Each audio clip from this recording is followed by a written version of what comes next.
Essas duas preciosas, para quem não conhece, são minhas duas filhas. Essa daqui é a mais nova, é a Joana, minha filha favorita. E a que está do lado dela é Júlia, mais velha, a minha filha predileta. Tá bom? Quem não conhece já sabe, tá? E para não ficar um negócio desequilibrado, aquele que estava ali no teclado é meu filho amado, em quem eu tenho muita alegria. Gabriel, que está ali sentadinho. Tá bom? Vamos lá? Quem vem para cá é Joana. Salmo 119, versículo 97. Pega o microfone. Esse aqui. Como amo tua lei, ela é a minha meditação o dia todo. Aleluia, muito obrigado, preciosa. Pode sentar, Julinha, vem cá. Versículo 105 agora, queridos amados. Julinha, o microfone na mão. Versículo 105 daqui. Tua palavra é a lâmpada para os meus pés e luz para o meu caminho. Aleluia, obrigado, meus amores. Bênção de Deus na minha vida. Vocês escutaram bem direitinho. Como amo a tua lei. Ela é minha meditação o dia todo. Tua palavra é lâmpada para meus pés e luz para meu caminho. Aleluia, amém. Queridos, veja só. Existem vários tipos de apresentar, várias formas de apresentar a palavra do Senhor num momento como esse, no culto de celebração da igreja. A predileta minha, aquela favorita minha, é aquele tipo de pregação que a gente chama pregação expositiva. Quando o pregador vem aqui à frente, ele traz um versículo bíblico, ele introduz com uma história ou um contexto aqui do versículo, lê o versículo, explica o versículo e vai aplicando no dia a dia das pessoas que estão aqui ouvindo a palavra. Gosto, essa é a minha predileta, é a minha favorita. Isso não significa que as outras formas de apresentar a palavra de Deus sejam menos preciosas ou não sejam aproveitáveis como a pregação expositiva. Tem um outro tipo, por exemplo, que é a pregação indutiva. Como é esse tipo de pregação indutiva? É quando o pregador, o abençoado que vem aqui, o abençoado que vem aqui à frente, ele vai pregando a palavra de Deus, a mensagem que o Senhor colocou no seu coração, e ele vai fazendo perguntas, né? Por que isso? Por que aquilo? E ele vai conduzindo a nossa forma de pensar, de entender, de compreender, para aquelas verdades que ele quer trazer para nós, nos ensinar, nos edificar naquela noite, a pregação indutiva. Eu acho ela muito legal. Sabe como é que a gente usa muito isso? Naqueles estudos que a gente prepara para ser compartilhado nos grupos, nas casas, nas células. Aquele método ali é indutivo, só que não é uma pregação, lógico, né? Mas geralmente você vai fazendo perguntas. E tem um outro método também, que também é muito usado e não menos precioso e eficiente, que é o temático. Como é uma pregação temática, querido? É como essa que o pastor Josmar acabou de falar aqui. Nós vamos ter o culto de Natal dia 23. Então todo culto aqui, não que esse aqui não seja centrado em Jesus, porque a nossa igreja é focada em Cristo. Mas aquele especificamente terá uma temática diferenciada. Tudo será votado, as músicas, canções, como ele falou, inclusive a mensagem anunciada aqui será com esse propósito. O tema de quê? O Natal, a vinda de Jesus, o propósito da vinda de Jesus na terra. Aproveitando essa circunstância, esse momento que as pessoas celebram o Natal, para a gente compartilhar o Evangelho do nosso Senhor Jesus Cristo, que nós somos vivos, não somos bocó não, a gente aproveita essas oportunidades que é para ganhar o povo para Jesus. E hoje é um dia especial, queridos. Hoje é um dia especial.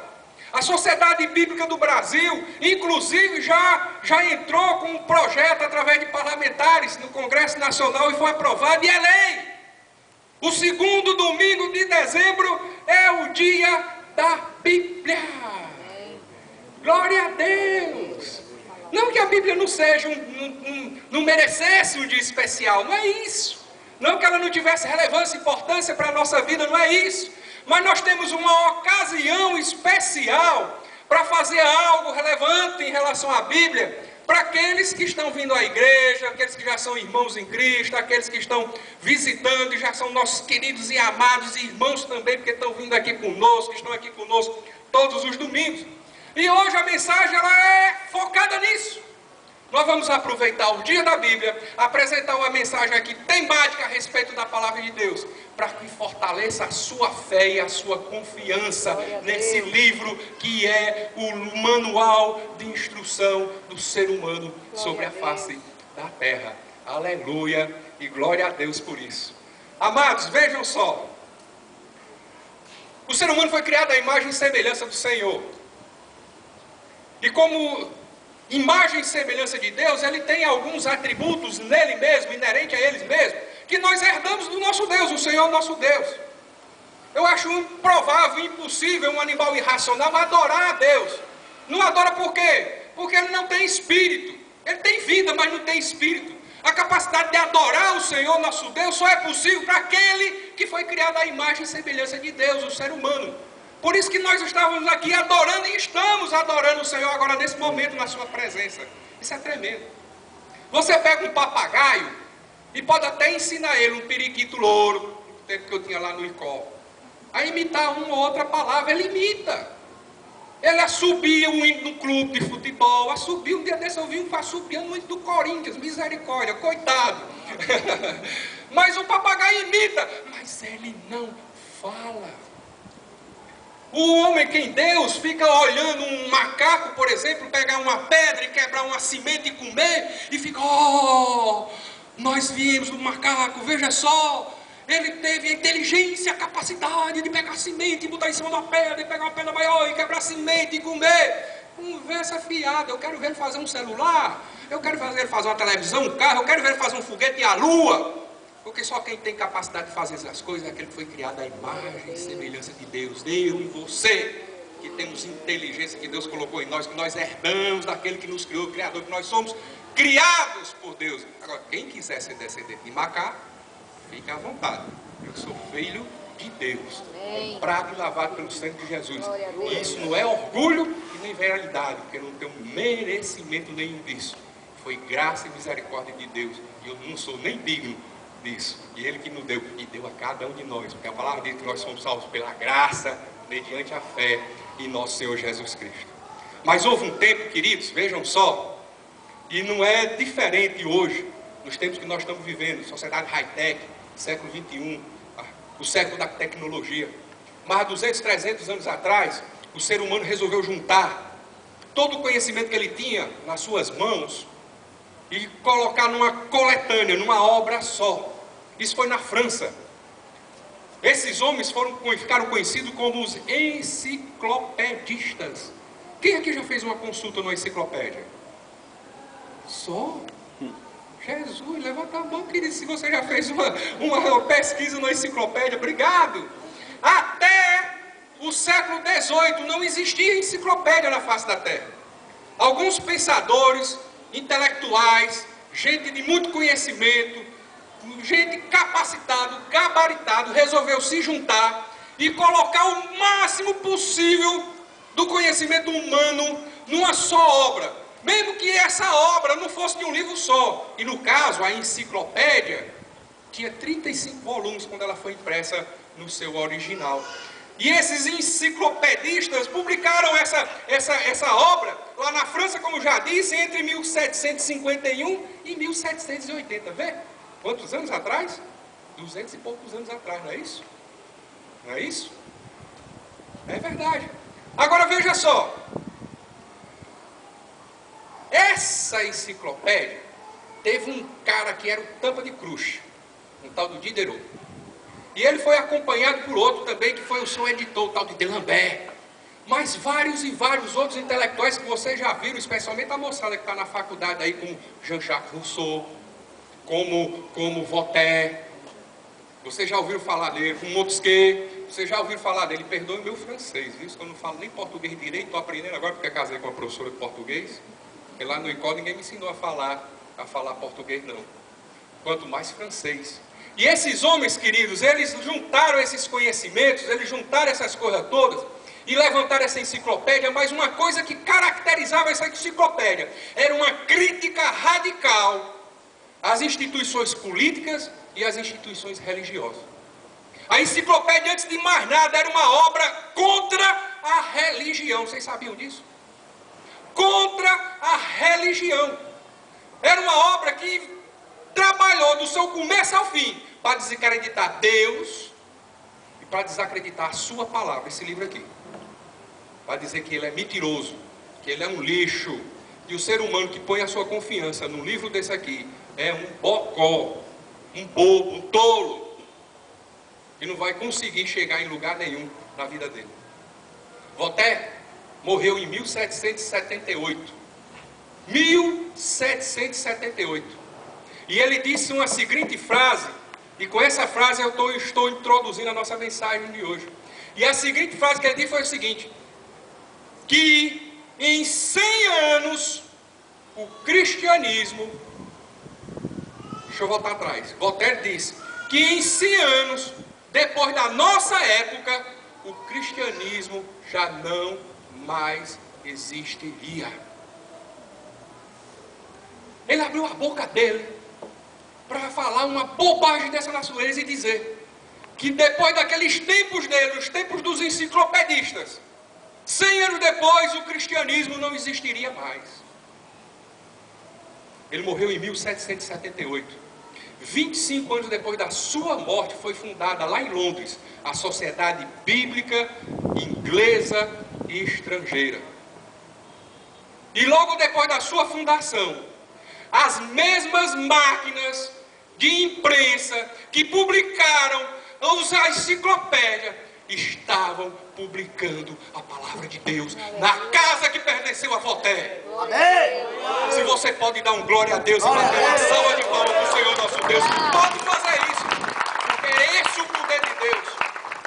Deus pega o conhecimento humano e faz assim, ó, e bota no bolso. Ele pega a arrogância e a soberba gerada pelo conhecimento humano e faz assim e bota no bolso. A máquina que serviram para imprimir a enciclopédia, serviram para imprimir a Bíblia Sagrada. E a casa onde Voltaire morreu e onde ele trabalhou foi sede da Sociedade Bíblica Inglesa e Estrangeira por muitos e muitos e muitos e muitos anos. Ah, meus queridos, ah, meus amados, vocês não têm ideia como foi difícil esse livro estar na sua mão hoje. Você não tem ideia da dificuldade que foi para esse livro chegar na mão do ser humano comum, do homem, da mulher comum como eu e como você. Você não sabe as vidas que tiveram que serem sacrificadas para que esse livro pudesse chegar aqui na nossa mão. Você não tem ideia da luta para que esse livro chegasse nas nossas mãos. Queridos, foi preciso o Senhor dar a capacidade ao ser humano para inventar a imprensa. Gutenberg, a máquina de imprimir, uns tipos tão antiga que nós estudamos no livro de história. Foi preciso o Senhor permitir que o homem criasse a imprensa com Gutenberg. Foi preciso o Senhor, por meio do Espírito Santo, levantar a reforma protestante para que nós pudéssemos ter a Bíblia na mão do povo. Primeiro, por uma razão muito simples: era caro um livro desse. Só podia ter pedaços dele, escritos em manuscritos, em pedaços de couro, ou em qualquer outra coisa, porque era muito caro. E segundo, porque havia toda uma cultura de evitar que esse livro chegasse na mão do povo, porque a cultura religiosa daquele tempo achava que você era um bocó. Que os homens e as mulheres como vocês não tinham condições de entender o que está escrito nesse livro. Que vocês não tinham a capacidade de entender o que estava aqui. Precisava que ter um tampa de crush aqui para poder chegar aqui na frente e explicar para vocês o que é que significava a palavra de Deus. Como se o Evangelho tivesse algum mistério. Tem, e tem mesmo. O mistério lá foi revelado.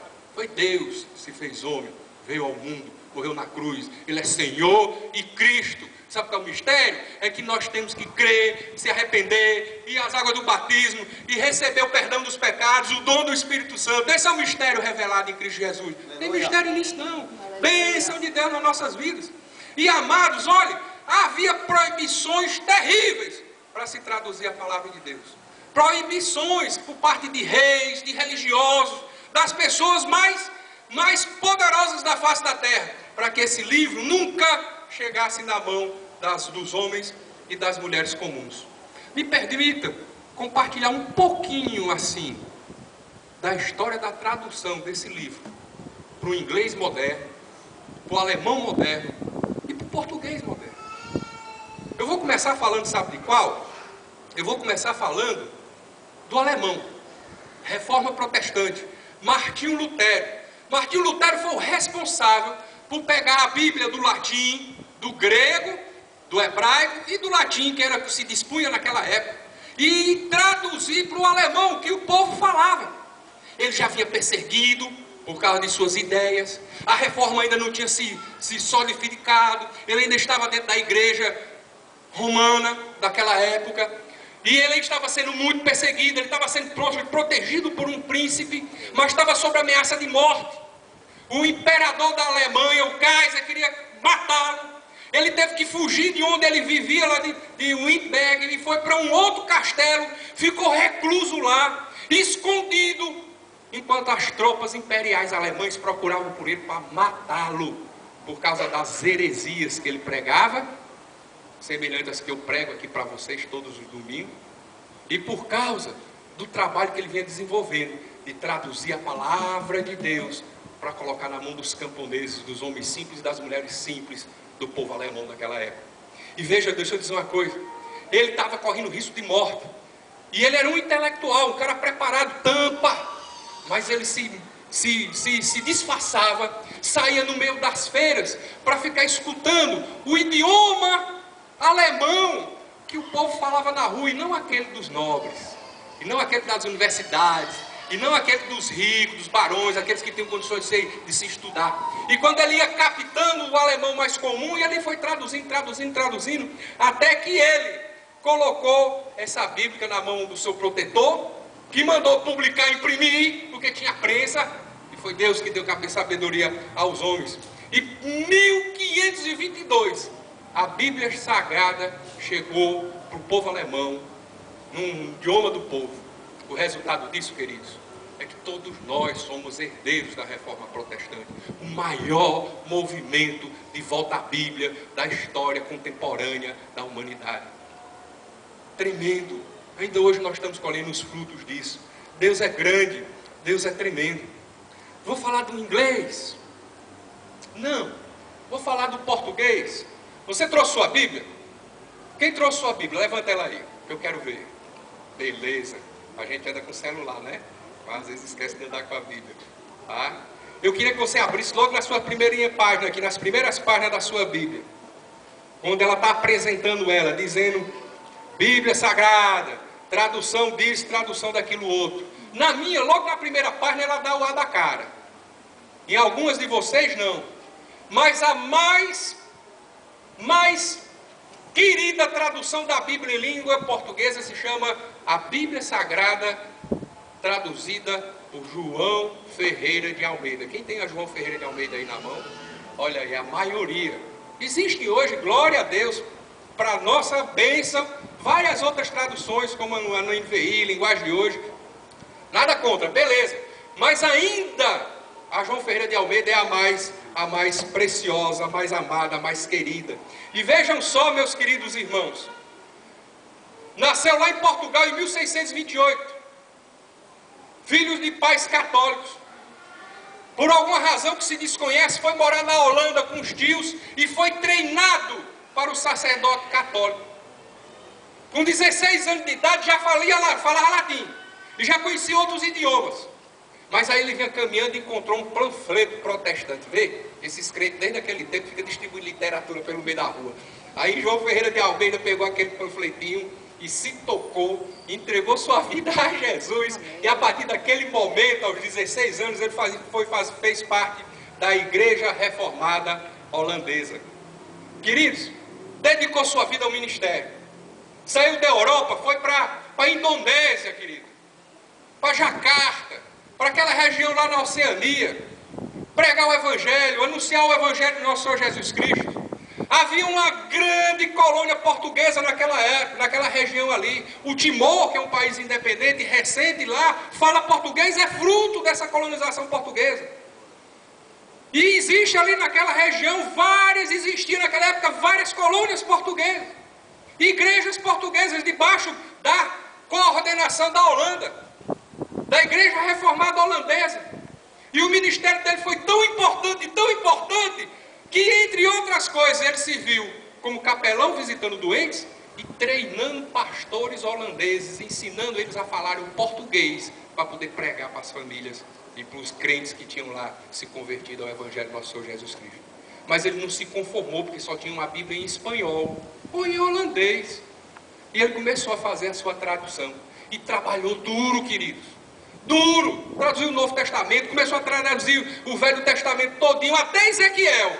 Aí o Senhor resolveu dizer, não, teu trabalho já terminou. Levou João Ferreira de Almeida para o paraíso. Mas os seus discípulos, seus seguidores terminaram. E é por isso que hoje nós temos a Bíblia completa, traduzida por João Ferreira de Almeida. Século XVIII, queridos. No fim do mundo naquela época, na Indonésia. E a inglesa, a Bíblia inglesa, olha, a Bíblia chegar à mão do povo inglês foi um sofrimento, irmãos. Porque esse povo, a Inglaterra, foi chamado para isso mesmo, para anunciar o Evangelho de Jesus Cristo. Se a gente olhar para a Inglaterra, a gente vê, a Inglaterra foi um grande povo missionário. Vários pedacinhos da Bíblia, por várias vezes, foram traduzidos para o inglês. Mas teve um cara, William Tyndale, que traduziu a Bíblia para o inglês. Mas ele foi perseguido demais pela igreja romana oficial. E depois para o Henrique VIII, pela igreja anglicana, a igreja episcopal, perseguido demais. Fugiu, foi para a Europa, para a Bélgica.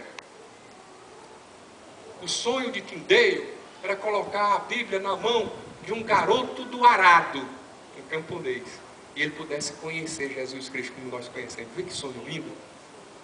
Mas os líderes religiosos, os líderes políticos não aceitaram isso.